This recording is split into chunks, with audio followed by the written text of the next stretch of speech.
Olá! O hidrogênio verde é um pilar fundamental na transição energética, oferecendo uma alternativa limpa para substituir combustíveis fósseis, reduzir emissões de gases de efeito estufa e impulsionar a sustentabilidade global.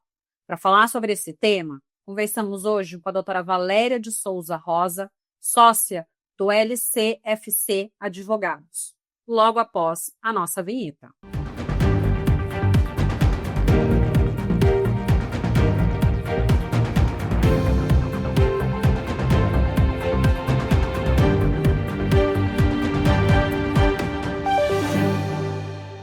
No programa de hoje, vamos conversar com a doutora Valéria de Souza Rosa.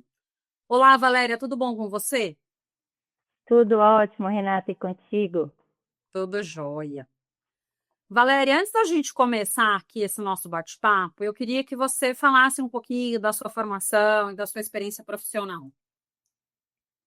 Claro, vamos lá. Primeiro, preciso agradecer aí o convite, dizer que é uma satisfação participar do seu programa, falar sobre hidrogênio verde, né, o chamado combustível do futuro.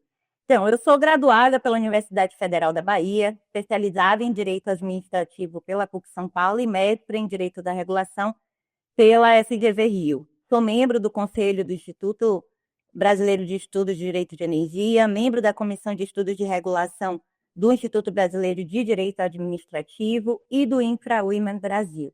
Eu iniciei, Renata, minha carreira profissional em 2008, em Salvador, atuando em órgãos públicos e escritórios de advocacia, sempre com direito administrativo, aí por meio da consultoria, representação de empresas com relações diretas à administração pública. Aí, há cerca de 10 anos, eu me mudei para São Paulo e passei a atuar especificamente no setor elétrico, né? A princípio, como sócia de uma banca Pultec em São Paulo, coordenando a área de energia. E desde 2020, agora eu sou sócia do LTST Advogados, que é um escritório boutique especializado em atender demandas relacionadas à energia e infraestrutura. Então, eu acabei acumulando, ao longo desses anos, uma ampla experiência no assessoramento jurídico regulatório dos agentes do setor elétrico brasileiro e investidores estrangeiros também, sobretudo no contexto da regulação setorial e das interfaces desses agentes com o poder público, que é a minha área aí de especialidade técnica e grande paixão, posso dizer. Perfeito. E, Valéria, você até já colocou, né, a questão do hidrogênio verde, da importância aí por ser considerado, né, um combustível do futuro.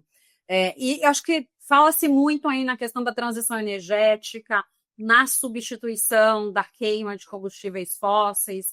Então, eu queria que você falasse um pouquinho, né, do porquê que o hidrogênio verde ele é tão importante para a transição energética global.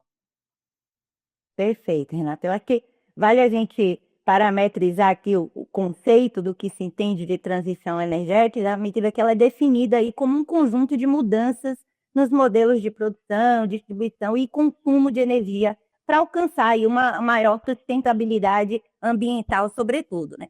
O objetivo da transição energética é a implementação de alternativas efetivas capazes de reduzir fontes de geração de energia através de combustíveis fósseis, né, de baixa emissão de carbono. Então, visa-se evitar e aí mitigar ao máximo a emissão de carbono através da mudança das matrizes eletroenergéticas, das matrizes. Então, essa transição decorre da necessidade de proteção do meio ambiente e da importância global de impedir, ou ao menos mitigar, como eu falei, mudanças climáticas causadas pela emissão de gases do efeito estufa.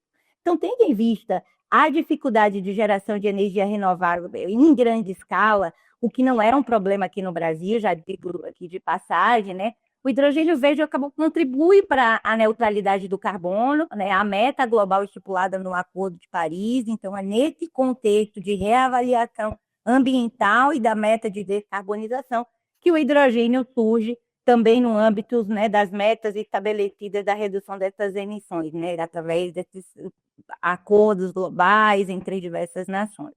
Nesse contexto, o hidrogênio é considerado um vetor energético essencial para propiciar essa aclamada e necessária transição energética, já que conecta a geração renovável com setores de difícil descarbonização, através da eletrólise da água, né, a forma como se dá a separação da molécula do hidrogênio, fazendo uso para essa eletrólise de energia renovável, que é um requisito para se constituir, dizermos que estamos falando de um hidrogênio verde.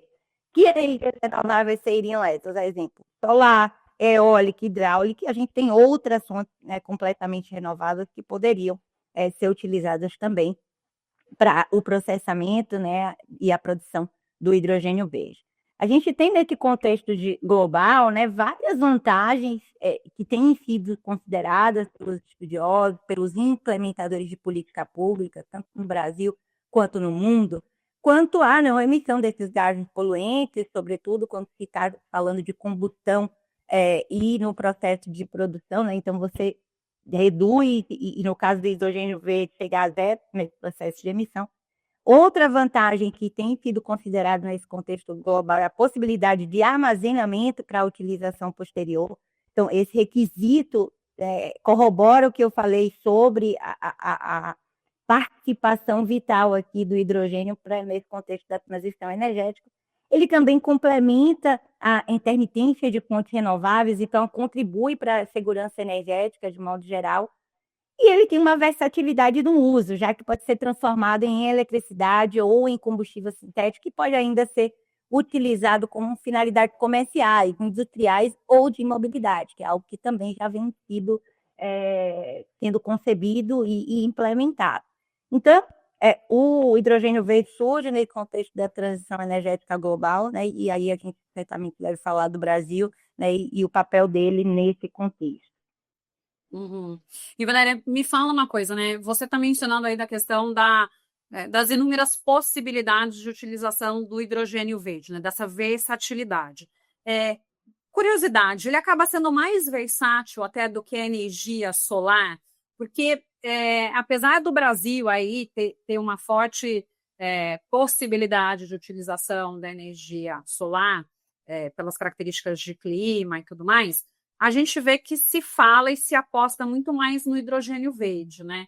Então, é por conta dessa versatilidade. Daí, eu até queria pegar o gancho com você, para você também comentar quais são os setores, né, da economia que podem se beneficiar desse uso do hidrogênio verde como combustível.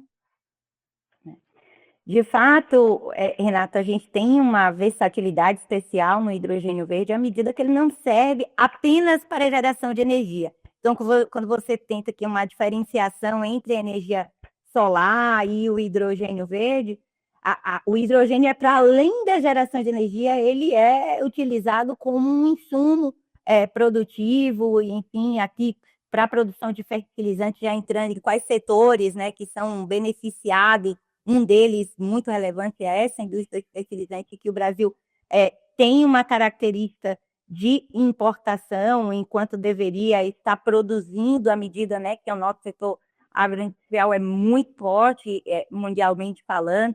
Então, nessa produção de fertilizante, você já tem uma utilização bastante substancial do hidrogênio, que hoje, né, antes do desenvolvimento da tecnologia, era fortemente dependente do gás natural. Na indústria pré-SAR, e aí eu vou falar, né, de modo geral, dos setores classificados como de difícil descarbonização, eu enumeraria aqui impactos diretos e mudanças disruptivas na siderurgia, na indústria do cimento, na indústria química, que demandam altas temperaturas e, naturalmente e historicamente, têm elevadas emissões de CO2. Então, ataca na veia esses setores que, historicamente, têm uma dificuldade de se descarbonizar, né, e pode auxiliar essa transição e depois substituição completa, é o que se espera. Transporte de longa distância, especialmente de caminhões, navios e aviões, podem ser também beneficiados pela utilização do hidrogênio verde, né, pela substituição do seu combustível. O ciclo elétrico, sem dúvida nenhuma, porque a gente tem, com a utilização dessa tecnologia, né, um armazenamento possível de energia, e isso causa a estabilidade da rede, né, à medida que você não conta apenas ou maciçamente com a energia intermitente, que é o caso da solar, da eólica, até mesmo da hidráulica. Então, você substitui determinadas intermitências através de energia armazenada, e o hidrogênio verde tem essa peculiaridade e possibilidade de armazenamento. Então, são setores aí que eu destacaria para você como os principais impactados, mas a gente nunca pode esquecer, né, que a gente está falando de impactos de toda a ordem, né? Então, são os impactos diretos na indústria, mas a gente tem impactos sociais bastante relevantes, né? A gente está vivendo e buscando um processo de reindustrialização verde. Então, nessa neo-reindustrialização, como se fala hoje em dia sobre esse processo de transição, o hidrogênio, né, chega com tudo. Perfeito. E nesse contexto, né? Qual que é a posição do Brasil no cenário global da produção do hidrogênio verde? Porque acho que tinha até umas metas, eu não sei se o Brasil está um pouco atrasado em relação às metas que ele mesmo se colocou. E daí, assim, qual que é a posição do Brasil em relação aos outros países? Perfeito, Renata. Assim, o Brasil ele tem uma posição hoje extremamente privilegiada na corrida do desenvolvimento desse mercado do hidrogênio verde, né? A gente está talvez um pouco mais a reboque com relação ao desenvolvimento da tecnologia, né? Hoje a gente já tem na Europa um desenvolvimento bastante substancial. Então, a gente vem acompanhando a reboque esse desenvolvimento, mas nós temos um papel e aí um potencial absurdo se comparado a grande parte dos países, né, que geram energia, à medida que nós temos aí uma matriz elétrica com mais de 90% de fontes renováveis, né, o que nos permite produzir hidrogênio com baixa pegada de carbono, que é requisito fundamental para a exportação, por exemplo, para a Europa. Então, a abundância da energia renovável no Brasil permite com que a gente possa, com maior facilidade, inclusive, certificar o hidrogênio aqui produzido como verde ou de baixo carbono, permitindo que nossa indústria tenha produtos reconhecidos pelas baixas emissões, sendo que alguns mercados de consumo taxam ou passarão a taxar, esse é o plano aí, produtos que não recebam essa certificação. Então, a gente, nesse papel de situação beneficiada, né, de ambiente e de condição natural privilegiada, à medida que a nossa matriz é substancialmente, majoritariamente renovável, atacar aí setores econômicos através, né, do fornecimento de insumos, de produtos que têm a certificação, né, de hidrogênio verde. E, por outro lado, após liquefeito o hidrogênio, que são transportados por navios, também se vislumbra, e já tem aqui projetos nesse sentido, o abastecimento maciço de outros mercados pelo próprio hidrogênio. Então, você exporta insumos com a condição certificada, que exigem hoje vários países e exigirão ainda mais outros tantos, espera-se que no futuro próximo, e para além disso, você também tem essa possibilidade de exportar o próprio hidrogênio através, né, do desenvolvimento do seu armazenamento e transporte, que nos coloca, à medida que temos um potencial gigantesco de geração renovável, em uma situação muito privilegiada no mercado. Então, é uma oportunidade para o Brasil para se posicionar globalmente aí nesse mercado. Uhum, tá. E assim, né, até pelo fato dele ser colocado hoje como um dos principais combustíveis aí do futuro, quais são os principais impactos ambientais da produção e do uso do hidrogênio verde? Até para a gente entender, né, por que vale a pena realmente o hidrogênio verde em detrimento de outros combustíveis e até outras fontes de energia aí renováveis? Uhum. Não, primeiro a gente precisa aqui delimitar, sempre há algum impacto que a gente precisa avaliar do ponto de vista ambiental, antes de entrar dos impactos, vamos chamar aqui de mais desafiadores, à medida que poderiam ser lidos como negativos. Eu preciso dizer que os impactos positivos justificam estarmos hoje aqui falando sobre isso, né, justifica o desenvolvimento da política pública no Brasil e no mundo de fomento dessa indústria, à medida que é uma chave para o solucionamento da crise climática, né? É um caminho muito palpável e um facilitador para a aceleração das metas de descarbonização.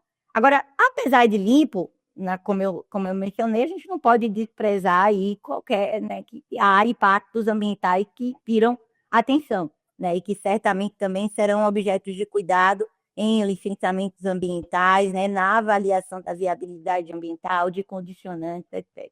E os principais deles aqui, eu destacaria dois, né? Os impactos dessa geração com relação à utilização de grandes volumes de água. Então, no contexto, por exemplo, de escassez hídrica, né, à medida que o processo demanda a utilização intensiva de água, você tem que ter o cuidado, né, e um planejamento para essa utilização, à medida que, naturalmente, a gente tem momentos, né, de maior escassez e momentos de maior sobra aí, do nosso, vamos dizer, potencial hidrelétrico. Os impactos da geração renovável, aí eu não falaria só do hidrogênio, em qualquer projeto de geração de energia com o uso da terra e alteração de ecossistema também são pontos de atenção, né? Porque você precisa avaliar efetivamente qual o impacto daquele empreendimento para a comunidade circunvizinhas e tudo normalmente, como de praxe, é o que se espera, vai estar no escopo aí das regras específicas de licenciamentos ambientais e já estão, em alguns casos, né, em alguns estados também sendo considerados esses pontos aí pelos licenciadores. E o transporte e armazenamento, por fim, eu também destacaria, já que exige aí uma infraestrutura segura, né, e resistente para mitigar aí possíveis acidentes. Então, o transporte e armazenamento também inspiram cuidados, né, do ponto de vista ambiental. Acho que esses são os pontos principais que eu destacaria em termos de impacto. Uhum. Perfeito. E você fez um comentário logo no início da sua sala que eu acho que é importante, né, a gente trazer isso e considerar. Não existe nenhuma ação, né, nenhum tipo de energia onde seja totalmente limpo, sem nenhum impacto. Tem impactos que às vezes a gente nem imagina, né, que estão ali relacionados a determinado uso de energia, então isso é importante de ser considerado também, né? Dentro, né, todas as possibilidades ali de geração de energia, o hidrogênio verde, pelo que você até está explicando para a gente, realmente ele tem ali uma pegada, por assim dizer, com menor impacto ambiental, né? Então, talvez por isso essa questão aí de realmente ele ser colocado como um combustível do futuro, né, de realmente uma importância, uma relevância, e eu acho que até pela questão do que você mencionou também, dele ser um combustível que permite grandes distâncias, né, porque o que a gente verifica com os veículos elétricos são curtas distâncias, né, é difícil você ter um veículo que permita que você faça um deslocamento muito grande, e daí você consiga ampliar para uso de ônibus, de caminhões, né? Então, sem contar nos outros tipos de transporte, né, que existem. Então, eu acho que realmente aí essa é uma oportunidade. E falando daí da legislação brasileira, como que está essa questão aí regulatória, tanto da produção como do uso do hidrogênio verde? Perfeito, Renata.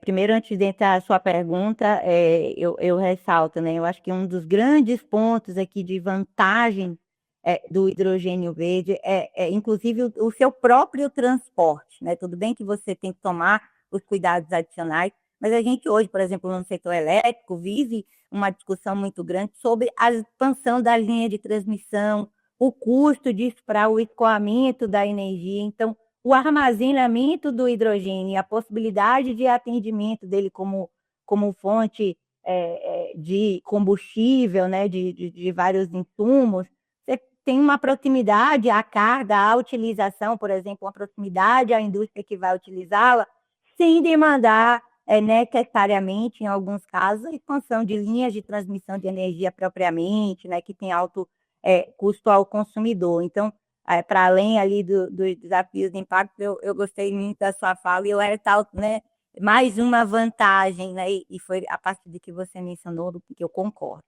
Mas agora, passando à sua outra pergunta, né, em relação ao momento da legislação brasileira, A gente veio, ao longo dos anos, desenvolvendo, estudando, né, através da criação, a princípio, de um programa de hidrogênio verde pelo governo federal. Muitos estudos foram, inclusive, capitaneados pelo Ministério de Minas e Energia nesse sentido, até que, finalmente, em 2024, no segundo semestre de 2024, nós tivemos a edição do Marco Legal do Hidrogênio Verde, né, tão esperado. Então, através da Lei 14.948 e da Lei 14.990, a gente estabeleceu ali as balizas médias, né, através da edição do Marco Legal para o desenvolvimento dessa atividade, né? Essas leis, elas definiram princípios, objetivos, instrumentos regulatórios, criaram programas, a exemplo do REHIDRO, que é um programa de incentivo fiscal para a produção do hidrogênio, o Programa de Desenvolvimento do Hidrogênio de Baixa Emissão de Carbono, através da 14.990, que traz ali todos os objetivos, enfim, os requisitos, obviamente com caráter de lei, né, com aquela generalidade do caráter de lei. Então, hoje a gente tem as regras gerais, editadas no marco legal, né, onde também há uma definição sobre as competências dos órgãos que vão atuar e já atuam nesse mercado.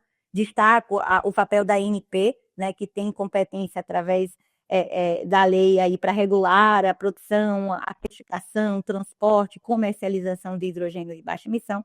E ele também estabelece ali alguns regimes especiais de outorga e licenciamento que deverão ser considerados pela Agência Nacional do Petróleo, a ANP. E aí eu diria para você que o que é que falta nesse arcabouço legal, né? Tivemos o primeiro passo, estabelecimento das leis, agora a gente precisa de regulamentação. É este o momento que nós nos encontramos, né? E trabalhando fortemente com debates junto às associações, junto às agências reguladoras, para regulamentar adequadamente as leis, né? E trazer o máximo de clareza, inclusive sobre requisitos técnicos, requisitos de fiscalização, que são próprias de regulamento, que não deveriam mesmo estar no marco legal, na lei, esse nível de detalhamento. Então, o que se espera agora é a regulamentação das leis com o detalhe orientativo, né, dado o desenvolvimento dessa atividade econômica. Então, é o momento que nos encontramos, Renata, com relação ao arcabouço legal. Já andamos bastante, já temos agora, né, fundamentos e estabelecimento da lei alguns meses atrás, mas agora trabalhamos na regulamentação. Uhum. E, Valéria, eu acho que uma frustração, né, que traz, acho que para todo mundo, a lei ela precisa existir, né? Ela realmente, como você colocou, o marco ali do hidrogênio verde foi instituído no segundo semestre do ano passado. Mas a lei ela não traz todas as questões, né? Você precisa regulamentar através de um decreto e ainda assim, muitas vezes você precisa ali de resolução, portaria, né? Outros instrumentos para realmente você ter um regramento completo sobre como vai funcionar. Então, a lei ela é aquele pontapé inicial, né? Aquele pontapé do início do jogo, né? O juiz apita, então jogou a bola. Mas você precisa, né, caminhar e realmente o importante é o que vai conter neste decreto. Mas eu queria, né, por curiosidade, saber de você, esta lei que foi já criada, tem alguma lacuna regulatória que ainda precisa ser resolvida? Ou realmente é uma lei padrão, como a gente tem instituído por diversas políticas, e depois a gente tem, né, outros arcabouços legais para complementar aquilo ali, né? Então eu queria tirar essa dúvida aí com você. Eu diria, Renata, que a lei ela foi muito, muito bem construída, até porque foi fruto de intenso debate por anos, né? A Foram gente diversas esperava. mãos juntos ali construindo, né? Exato. Então, as agências reguladoras participaram ativamente desses debates, o Congresso, o Ministério, a sociedade civil, né, os players já atuantes e os interessados a atuar no mercado de hidrogênio, as associações. Então, essa foi uma lei que foi fruto de intenso debate, que às vezes não acontece, né? Mas essa em específico, de fato, ela foi muito estudada antes da sua edição. Mas é natural, como você mesmo mencionou, que tem espaço para regulamentação. né, que pode ser via decreto, via resoluções normativas e portarias. Então, objetivamente falando, ainda tem lacuna? Tem lacuna, a lacuna, a meu ver, aqui no limite daquilo que já é usual, né? Você vai precisar trazer maiores detalhamentos sobre normas técnicas de segurança operacional, transporte, armazenamento, que a lei aí não trouxe todo o detalhamento sobre esses pontos, o que de certa forma é normal, né? Poderia ter trazido um pouco mais de detalhamento, poderia. O mercado talvez gostaria de mais detalhamento, até porque quando a gente estabelece as regras do jogo, como você falou na lei, né, a gente tem maior segurança jurídica e por consequência, atração de investimentos interessados, né, nesse mercado. Então, à medida que tem um ponto ou outro ali ainda não claro, já, né, já separado para ser regulamentado, o mercado demanda essa regulamentação hoje, espera e atua para que essa regulamentação venha de forma a cobrir essas pequenas lacunas naturais da legislação. Ah, e você mencionou aí a questão do mercado, né? Que para o mercado, realmente uma regulamentação melhor, não melhor, né? Com um pouco maior de parâmetros na lei, você traz mais segurança jurídica e você fomenta um investimento maior. Com a publicação da lei, já se viu um aumento de investimento ou você tem a percepção de que estão segurando, né? Ou que ainda é necessária a publicação do regulamento da lei para realmente a gente passar a ter investimentos mais efetivos a respeito do hidrogênio verde? Não, Renata, a gente já caminhou bastante, tá? Antes mesmo da edição da lei, já havia projetos em concepção e implementação no âmbito de pesquisa e desenvolvimento. Então, a gente tem projetos precursores antes mesmo, né, da edição do marco legal, então já havia investimento no mercado. E óbvio que com a edição da lei você atrai com maior velocidade ali interessados e investimentos mais maciços, né? Com um pouco mais de segurança. Então a lei acabou movimentando ainda mais o mercado e, sem dúvida nenhuma, depois dela a gente está entendendo um aumento de projetos, de investimentos, de orçamentos nesse sentido, né? E com bastante investidores estrangeiros já orçando ali, separando, né, vários bilhões, às vezes, para investir em hidrogênio verde e no Brasil. Então, a gente tem parcerias estratégicas nesse sentido com outros países. Então, o momento é muito bom, já se aumentou a quantidade de investimento e a tendência é que isso vá crescendo aí exponencialmente. Perfeito. Valéria, quais são os próximos passos, né, no seu ponto de vista, para consolidar o hidrogênio verde no Brasil? Primeiro, a regulamentação infralegal, né, que é justamente isso que nós estamos falando.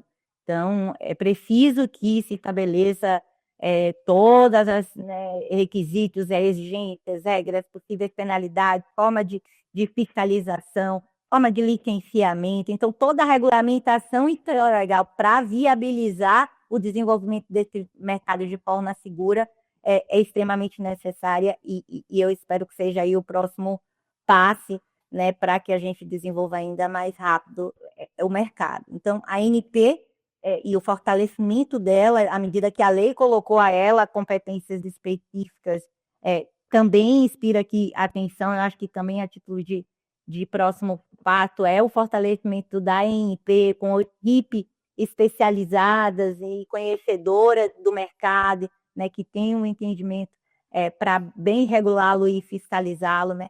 A consolidação do sistema de certificação do hidrogênio. Então, a lei traz ali as balizas, mas a gente precisa ainda de alguma regulamentação e consolidação de como vai funcionar o sistema de certificação. A integração do Plano Nacional de Hidrogênio, eu acho que isso é extremamente importante, com outras políticas, né, as políticas energéticas, de indústria e comércio exterior, então está tudo concatenado. Né? Não adianta eu desenvolver simplesmente a produção de hidrogênio verde se eu não pensar como integrá-lo na política energética, como eu integrá-lo na política industrial, na política econômica, no comércio exterior. Então, imagino que este é um momento para essa mais intensa integração. O apoio à formação técnica e científica, eu acho que também venha muito a calhar nessa parte que nós estamos, né? É preciso fomentar a formação de profissionais, de especializações, de institutos especializados no entendimento técnico dessa tecnologia. E a criação, vou destacar por fim, de hubs logísticos, né, com infraestrutura portuária, por exemplo, pensando no caminho, sobretudo, da exportação.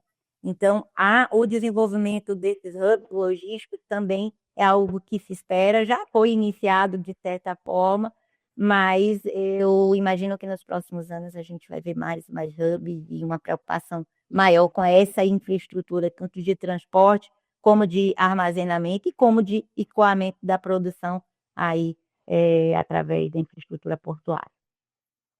Valéria, tem um monte de coisa ainda para acontecer, né? Para a gente ter realmente todas as políticas, tudo muito bem desenhado. Assim, até eu que sou da área, assim, a gente acha que é uma coisa muito mais simples, mas não, pelo que você está falando aí, é algo para muitos anos ainda, para você ter realmente tudo muito bem regulamentado, né?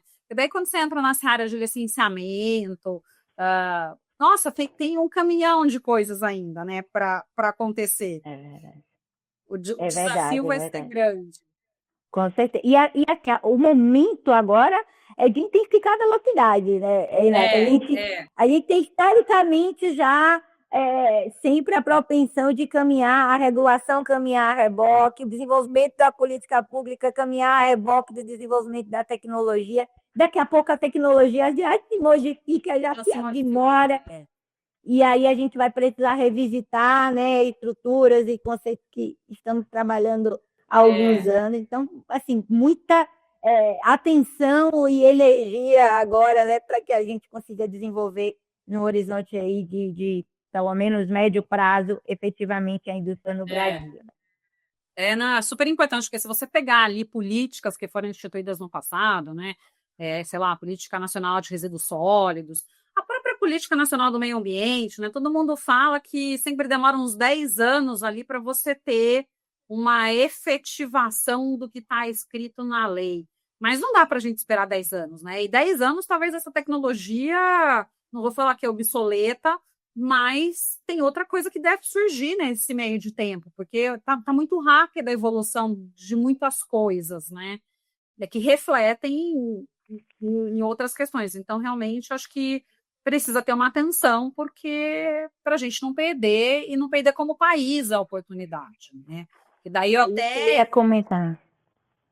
assim, eu até queria saber, né, como que o Brasil ele pode se posicionar aí como um líder global na economia do hidrogênio verde. Uma das questões eu acho que é isso, você não deixar esse bonde passar, você realmente regulamentar de uma forma mais célere, porque a gente sabe dessas questões governamentais que acabam sendo um problema. Mas queria escutar de você aí, né? O que mais que a gente pode fazer para realmente se tornar um líder nessa transição energética? A gente não pode, não deve, ao menos, né, perder essa janela de oportunidade. A gente tem um ouro na mão, considerando o mercado global, né? A gente tem um potencial absurdo que nos diferencia e nos destaca anos-luz dos, vamos dizer, nossos concorrentes em termos de potencial de geração de energia renovável. Nós já temos uma indústria muito sólida de geração de energia renovável que foi se desenvolvendo, né, ao longo dos anos, sobretudo ao longo das últimas décadas. A gente viu a expansão da solar, da eólica, enfim, cada vez um crescimento maior da geração renovada do Brasil, que já era há anos e anos atrás excelente, à medida que a nossa matriz tem substancialmente a participação hidrelétrica, né? Então, nós temos uma oportunidade e somos absolutamente diferenciados nessa corrida. Então, perder essa janela de oportunidade, eu acho que é algo que a gente não deveria fazer. E como aproveitá-la, né? Hoje, na Europa, por exemplo, a gente já vê vários projetos em desenvolvimento, e alguns, inclusive, já estabelecendo contratos entre países, em parcerias, contratos de longo prazo. Então, assim, ele tem que pegar o mercado no momento certo, onde, né, os países estão na corrida para a sua própria descarbonização, para o estabelecimento, atingimento das suas próprias metas, né, e o atendimento também dos compromissos internacionais. Então, se a gente deixa o bonde passar, é possível que o mercado já se acomode, as transações de longo prazo, que obviamente são justificadas pela intensividade dos investimentos, a gente está falando de uma atividade de intenso investimento, né, de valores muito vultosos. Então, os contratos são de longo prazo. Então, se a gente demorar muito para se posicionar competitivamente, sobretudo na exportação do hidrogênio, a gente certamente perde uma oportunidade de ouro. Mas, para além disso, a gente também tem o desenvolvimento para o consumo nacional, que eu acho que pode e deve também caminhar a par e par, né, nessa linha de exportação, do estabelecimento de hubs para isso, mas também em desenvolver, inclusive em gerar maior conhecimento da indústria, né, sobre essa utilização, sobre as vantagens da certificação, etc., para que a gente tenha o ambiente propício e o desenvolvimento na velocidade que a gente precisa para não perder essa oportunidade.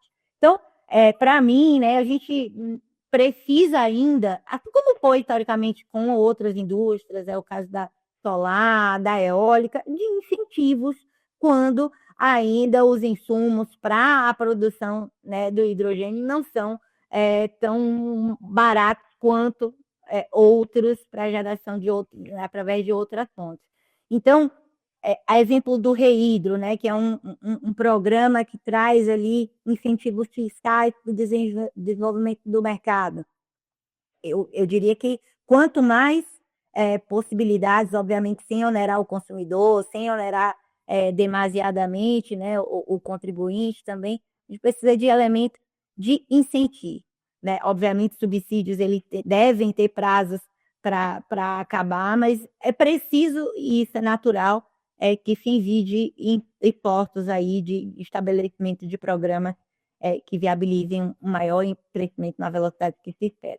O BNDES tem tido um importante papel nesse sentido também, a FINEP também, em relação a linhas de financiamento. Então, é algo que as instituições financeiras devem também se debruçar nos próximos anos e atuar cada vez mais em estruturas de financiamentos para viabilizar esses projetos, com foco, inclusive, em exportação, né?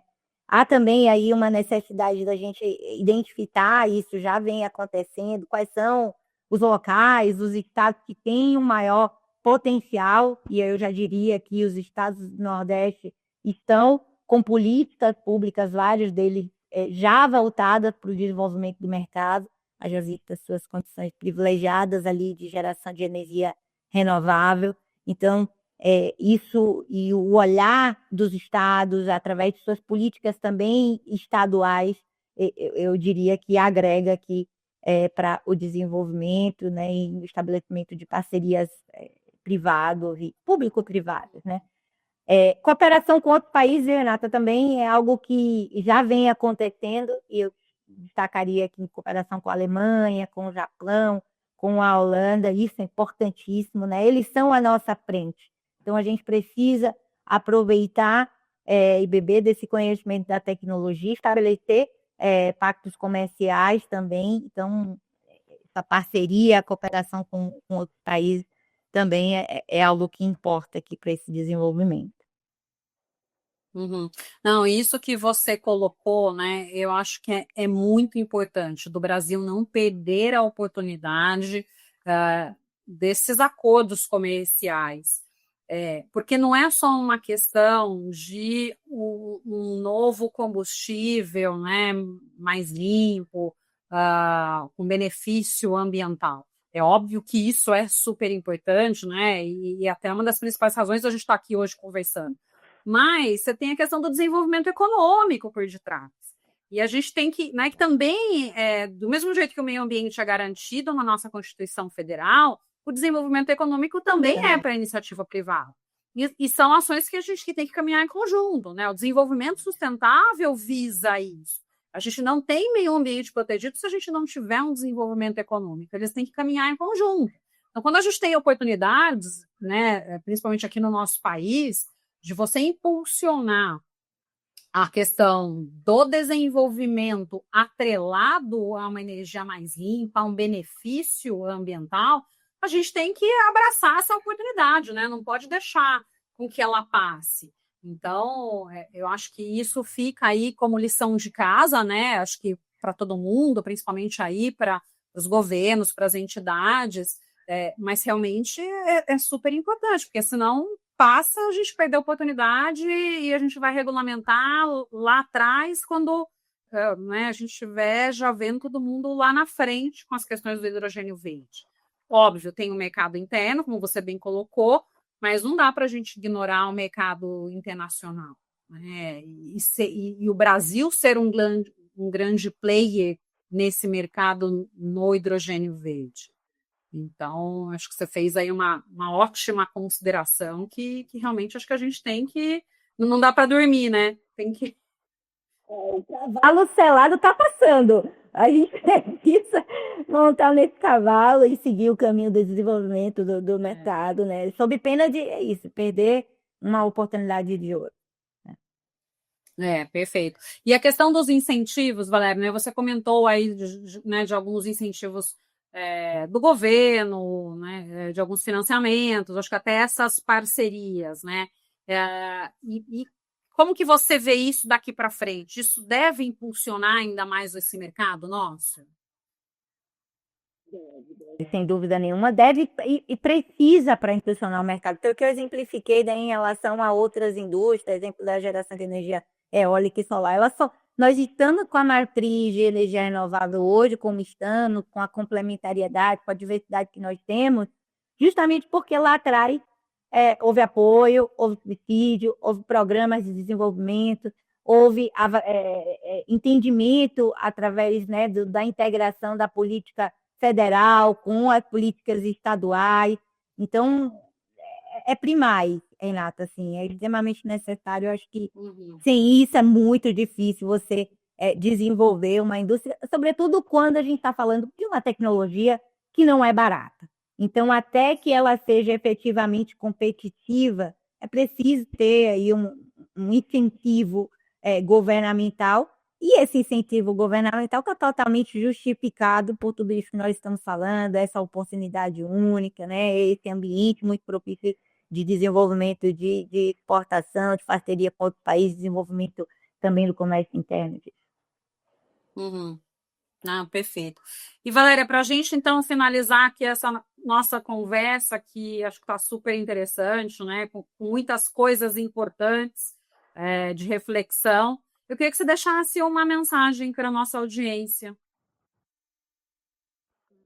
Assim, Renata, vamos crescer com planejamento e segurança, né? A gente precisa de planejamento e segurança, a gente está caminhando nessas duas linhas, então não há outro sentido se não investir na segurança jurídica, na criação de um ambiente regulatório seguro, né, para a atração efetiva de investimentos externos, o desenvolvimento da infraestrutura de exportação e transporte é algo que eu destacaria na minha fala final como pontos de atenção, né? Estabelecer cadeias de valor locais e regionais também é primais aqui para a gente ver o mercado do hidrogênio verde crescer, porque não é apenas uma inovação energética, né? É uma agenda de futuro para o Brasil, mas eu nem vou dizer mais só agenda de futuro, a gente costumava falar assim há um tempo atrás, mas agora é agenda de presente, né? A gente precisa realizar hoje, é o presente e o futuro nos demandando atenção, nos dando essa oportunidade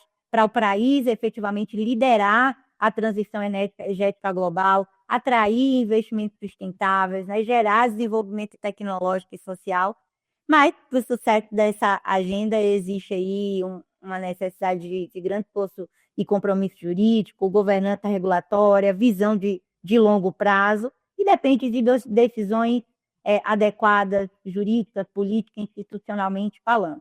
A hora de trabalhar nesse presente, estruturar ainda mais o futuro, e a participação social, Renata, nessa construção é essencial. Por isso que eu agradeço a oportunidade de estar aqui conversando sobre esse tema com você hoje, que é uma fomentadora do conhecimento, do debate, né?